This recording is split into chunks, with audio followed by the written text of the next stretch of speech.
Bonjour à tous, aujourd'hui on se retrouve pour un tuto. Comme vous le savez, nous avons déjà abordé la thématique de Pâques sur d'autres vidéos, donc aujourd'hui on continue.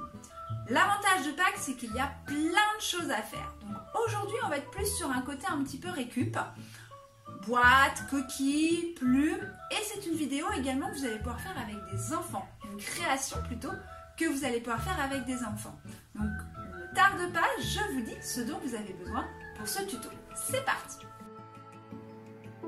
Vous aurez besoin d'une boîte à œufs, peu importe la couleur, une boîte à œufs. Minimum 6-8 coquilles d'œufs, parce qu'il risque d'y avoir de la casse, on prévoit un petit peu plus. Une botte de jonquilles, environ 6 minimum, mais ça peut être aussi 12.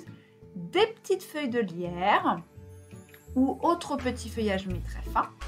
Du mimosa séché ou du mimosa frais, comme vous avez envie, ou une autre petite fleur telle que le gypsophile ou le genêt, et des plumes, en veux-tu, en voilà. En outil, vous aurez besoin d'un tube de colle froide à retrouver sur notre site, le lien est dans la bio, et un sécateur, et c'est tout.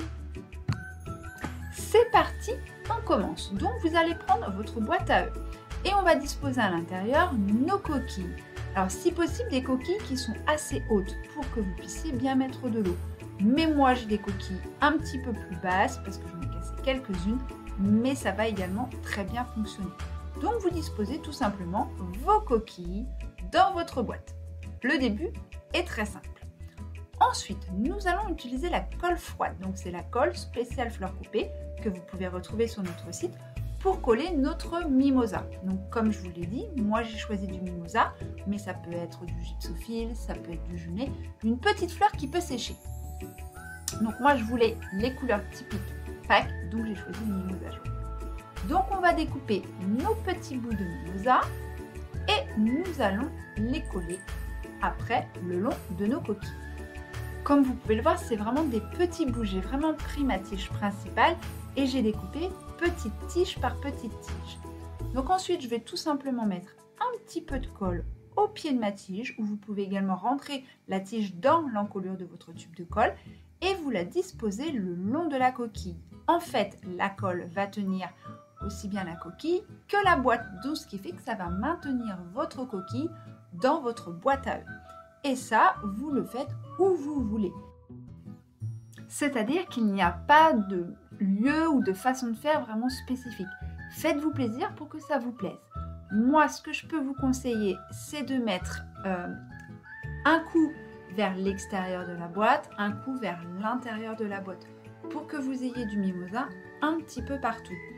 Ça peut être aussi vers l'arrière de la boîte et vers l'avant de la boîte. Moi, je mets un petit brin de mimosa par coquille, mais vous pouvez en mettre jusqu'à 2. 3, ce sera beaucoup, mais 2, ce sera déjà bien. Et donc ça, on le fait avec les 6 coquilles d'œufs. Alors si vous avez des doutes, à la fin, vous pourrez rajouter du mimosa, ne vous inquiétez pas. Maintenant, nous allons passer aux plumes, ça va être la même chose. C'est-à-dire que l'on met un petit peu de colle au pied de la plume, et même chose, on dispose le long de la coquille et de la boîte à œufs. Moi, je trouve que c'est plus joli si c'est pas très loin du mimosa, ça met l'un et l'autre en valeur, mais après, vous faites comme bon vous semble. Et pareil, on fait sur les 6 coquilles.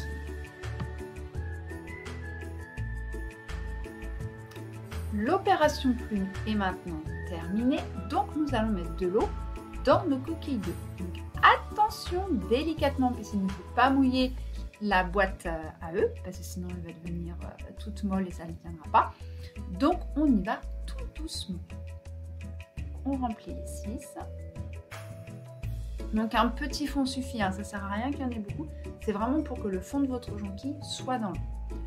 Une fois que ça c'est fait, nous allons mettre nos jonquilles. Alors pour couper vos jonquilles, vous allez prendre la tête de votre jonquille dans vos mains. Vous ne la serrez pas trop, mais un petit peu. La petite feuille qui entoure, vous allez la tirer vers le bas.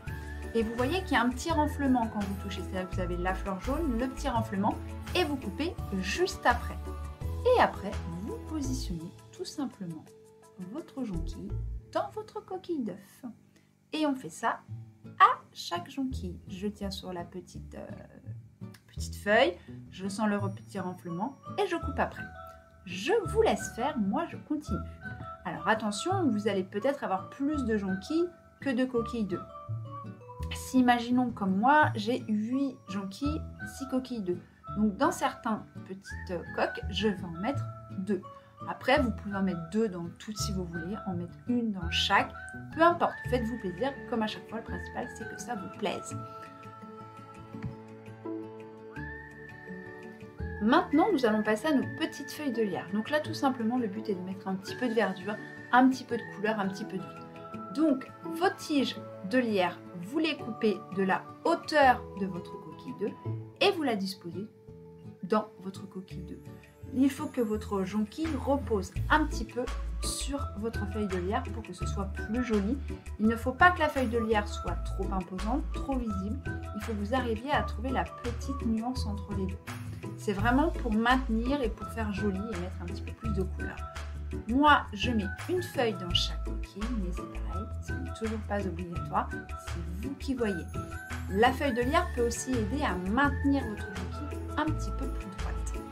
Vous voyez, moi des fois je triche un petit peu. Mais après vous faites comme vous voulez. Je vous laisse faire.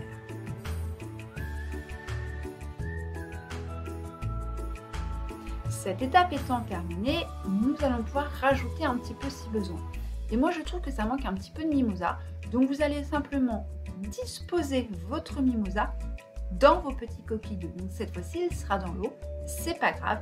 Et même chose pour les plumes. Donc moi, vous voyez, je rajoute un tout petit peu de mimosa au milieu parce que je trouvais que ça en manquait et un petit peu de plume au milieu parce que je trouvais que ça manquait de blanc. Je trouvais que c'était pas très homogène. Mais après, comme à chaque fois, c'est vous qui jugez et laissez parler votre créativité. Une fois la composition terminée, on referme son couvercle et la composition est prête.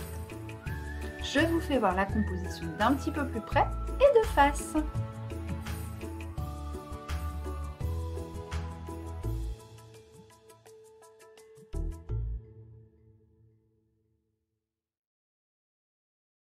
Alors, est-ce que cette création s'est bien passée?